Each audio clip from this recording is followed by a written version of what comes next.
Teori konspirasi COVID-19 ala Wuhan. Seperti yang kita tahu, wabah COVID-19 ini telah berhasil menjangkiti puluhan negara dari seluruh penjuru dunia. Dengan total hingga hari ini 17 Maret 2020, WHO mengkonfirmasi bahwa ada 167.511 orang korban positif corona, dengan 6.600 lebih kematian. COVID-19 juga telah sukses memukul mundur perekonomian dunia akibat dibatasinya transportasi antar negara. Untuk mencegah penularan lebih lanjut, banyak negara-negara yang mengalami kerugian ekonomi akibat merebaknya wabah ini. Tapi di tengah kisruh dan kepanikan wabah COVID-19 ini, ada kejanggalan-kejanggalan yang terasa aneh untuk ukuran sebuah penyakit baru. 1. COVID-19 menyebar sangat cepat. Bahkan berada di dekat atau bersentuhan dengan korban terinfeksi COVID-19 bisa menyebabkan tertular. Belum ada setengah tahun, tapi wabah ini sudah menjangkiti puluhan negara di seluruh dunia, dengan total korban mencapai ratusan ribu jiwa. 2. COVID-19 tidak mematikan seperti pada SARS atau MERS, di mana dua penyakit ini adalah penyakit yang ditimbulkan oleh virus corona, sama-sama corona namun berbeda jenis.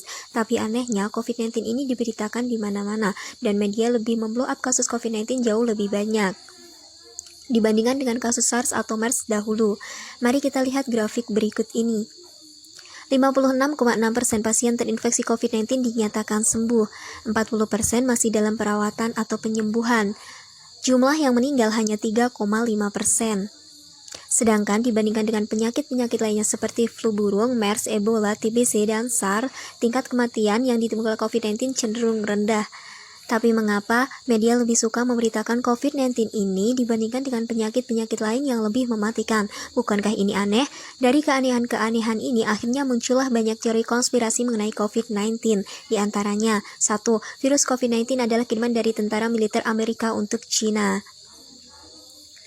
Dilansir dari liputan6.com, pejabat Cina mengklaim kasus pertama virus corona COVID-19 bukan berasal dari negaranya, melainkan dari Amerika Serikat. Ia menuding seorang tentara asal Amerika Serikat yang membawa COVID-19 ke negeri tirai bambu itu.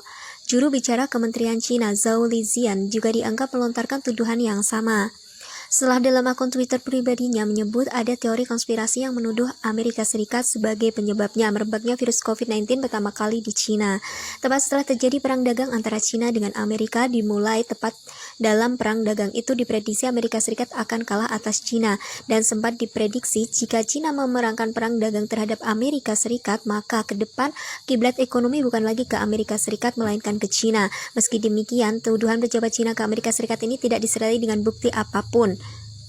2. COVID-19 bukannya penyakit biasa melainkan senjata biologis yang diciptakan untuk memulai perang. Dilansir dari cnbcindonesia.com, Komandan Korps Pengawal Revolusi Iran IRGC mengatakan virus corona mungkin merupakan senjata biologis dari Amerika Serikat USA. Pengamat militer dan pertahanan Konni Rahakundini Bakri juga menduga bahwa COVID-19 ini adalah senjata biologis yang digunakan sebagai senjata pemusnah massal. Konni juga menyebut dari pernyataan mantan perwira intelijen Center Inteligensi Agensi CIA, Philip Giraldi, yang mengatakan bahwa COVID-19 bukan terjadi secara alami, melainkan melalui mutasi genetik. Giraldi menyebut virus mematikan itu sengaja diproduksi di laboratorium oleh Amerika Serikat, bekerja sama dengan Israel, membuat virus itu untuk menghancurkan Cina dan Iran, yang merupakan musuh terbesarnya. Lebih lanjut, Konni menyatakan senjata biologi memiliki daya tarik untuk digunakan karena sangat murah. Berdasarkan data, dia menyebut 1 km persegi serangan senjata biologi hanya $1. Selain itu, senjata biologi dinilai tidak mudah dideteksi, baik dengan X-ray atau anjing pelacak sekalipun, serta mudah diangkut. Sedangkan senjata konvensional memerlukan biaya sekitar $2.000, senjata nuklir $800, dan senjata kimia $600. Iran sendiri berada di ambang kekacauan akibat wabah virus corona. Bagaimana tidak, sebanyak 8% anggota parlemen Iran ternyata tertular virus SARS-CoV-2 dari penyakit COVID-19. Sebanyak 23 dari 290 anggota Dewan Perwakilan Rakyat Iran Majelis dilaporkan positif tertular virus corona. Parlemen langsung ditangguhkan tanpa batas waktu, dan anggotanya diminta untuk berhenti bertemu dengan publik. Iran memang menjadi satu-satunya negara yang memiliki banyak pejabat pemerintah yang terinfeksi virus corona. Wakil Presiden Malsomeh Ebtekar, Wakil Menteri Kesehatan Iraj Harici, Kepala Badan Darurat Nasional Piro Hossein Qualified, Kepala Komite Keamanan Nasional Parlemen dan Hubungan Luar Negeri Mojtaba Zalnor, dinyatakan positif terkena virus corona. Bahkan penasihat utama Ayatullah Ali Khamenei, yakni Mohammed Mir Mohammadi, meninggal akibat tertular virus tersebut. 3. COVID-19 sengaja diproduksi oleh Illuminati untuk memulai ekonomi Big Star, sehingga menguntungkan orang-orang terkaya di dunia yang berada di balik World Bank dan IMF. Menurut YouTube channel dari Astronaci International, COVID-19 ini memang sengaja diproduksi dan diedarkan untuk membuat kekacauan dan kerugian ekonomi secara global. Imbasnya banyak sekali harga saham yang anjlok dan banyak investor menjualnya dengan harga murah. Selain itu, dengan merebaknya wabah COVID-19 ini mau tidak mau akan memukul banyak negara, bahkan dunia menuju ke kerugian ekonomi. Akibat tersedotnya banyak biaya untuk merawat warga yang sakit. Dan dirumahkannya banyak pekerja untuk mencegah penularan COVID-19 lebih lanjut. Efeknya, banyak perusahaan akan mengalami kerugian dan menurunnya pendapatan negara. Akibatnya mau tidak mau resesi atau perlambatan ekonomi diprediksikan benar-benar terjadi. Dan negara-negara dunia akan membutuhkan hutang untuk membangkitkan kembali perekonomian di negara mereka. Tentu saja kemana lagi negara-negara yang merugi ini akan berhutang jika bukan ke World Bank dan IMF. Sedangkan World Bank dan IMF yang menjadi bagian dari PBB sendiri memiliki penyokong dana di baliknya.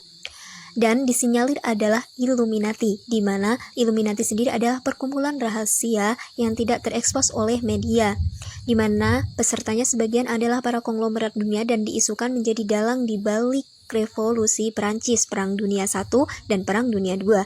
Selain mendapatkan banyak keuntungan dari bunga pinjaman, Illuminati juga disinyalir akan mendapatkan banyak keuntungan dari harga-harga saham yang jatuh, di mana mereka bisa membelinya sekarang dengan harga murah dan menjualnya kembali saat harga sudah tinggi, yakni ketika perekonomian global telah kembali pulih. Bagi penganut teori konspirasi, sering lagi bahwa Illuminati adalah sebuah organisasi rahasia yang berisikan anggota dari beragam profesi, mulai dari petinggi negara, konglomerat terkaya di dunia, hingga artis-artis kelas dunia. Tujuan dibuatnya Illuminati ini tentu saja untuk mensejahterakan kepentingan-kepentingan anggotanya dan menguntungkan orang-orang di dalamnya. Konspirasi terbesar adalah membuat dunia menjadi satu tatanan baru atau New World Order, di mana nantinya di dunia ini semua negara dan wilayah akan berada di bawah satu komando atau kepemimpinan. Tidak ada lagi perebutan kekuasaan internasional. Jika itu terjadi, tentunya akan mudah bagi anggota Illuminati mengontrol dunia dan mencetak kekayaan sebanyak-banyaknya dari seluruh belahan dunia.